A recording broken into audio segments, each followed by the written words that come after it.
का जनाजा लेके जा रही ने, वो बतख जी लगती है। क्योंकि मैं गर्मियों का स्टार्ट हो चुका है जी, और गर्मियों के स्टार्ट के साथ ही इस मुल्क में चंद दिन की तो गर्मी होती है, गर्मी होती कितनी है यहाँ पे, और इसमें इस गर्मी में ऐसे फंक्शन स्टार्ट हो जाते हैं। कभी डांस पार्टियाँ होती हैं, कभी परेड होती है। आज यहाँ परेड होने जा रही है और ढोल टमाके होंगे। वो जिस तरह नहीं वो अफ्रीका के जंगलों में जो बजाते हैं जिस तरह, उस तरह एक बहुत यहाँ का मशहूर ब्रांड है वो आके करेगा। कुछ डांस पार्टी, बच्चों की फेस पेंटिंग्स वगैरह होंगी।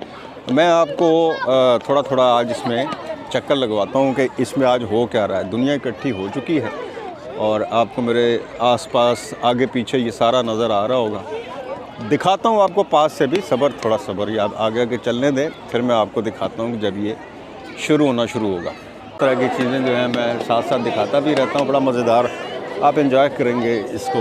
हम तो बहुत एंजॉय करते हैं। खुशी देखें, खुशी देखें आप, ये इनकी खुशी का अंदाज़ा लगाएं कि हर बंदे ने फेस पेंटिंग, क्योंकि मौके बहुत कम आते हैं, यहाँ बारिश ही पूरा साल लगी रहती है, तो फिर ये कहाँ से बेचारे एंजॉय करेंगे। सो ये फुल उसने अपना जनाब, क्या बात है, एक्सपर्ट है भाई। सो ये आज का जो फंक्शन है इसमें बेसिकली हर किस्म का ग्रुप उन्होंने बुलाया हुआ है जो अपने अपने करतब दिखाएगा और एंटरटेन करेगा लोगों को। और साथ गर्मियों का जो आगाज़ हुआ है समर का, ये बेसिकली उसका ऐलान कर रहे हैं। ऐलान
ये देखें जी, ये भी चेक करें। You alright? Nice nice. ये देखें, ये पता नहीं किधर जनाजा लेके जा रही है ने, तो वो बतख जी लगती है, तो कल्चरली होगा ये। और दुनिया जो है बस सही यहाँ पे एंजॉय कर रही है। परेड भी ख़त्म होने वाली है, रंग बिरंगी दुनिया भी ख़त्म होने वाली है जनाब। और मेरा ख्याल है कि मैं भी आप लोगों से अब इजाज़त लूँ, क्योंकि काफ़ी आप लोगों को दिखाया, पता नहीं आप लोगों को पसंद भी आता है कि नहीं। मैं जो चीज़ें इतनी मेहनत करता हूँ, मैं बड़ी दूर आता हूँ ये चीज़ें बनाने के लिए, पता नहीं आपको पसंद भी आती है या नहीं। और अगर आती है तो नीचे कमेंट ज़रूर कर दिया करें कि ऐसी चीज़ दोबारा आप देखना चाहते हैं या टाइम ज़ाया किया मैंने आपका। मुझे दें इजाज़त, अल्लाह हाफ़िज़।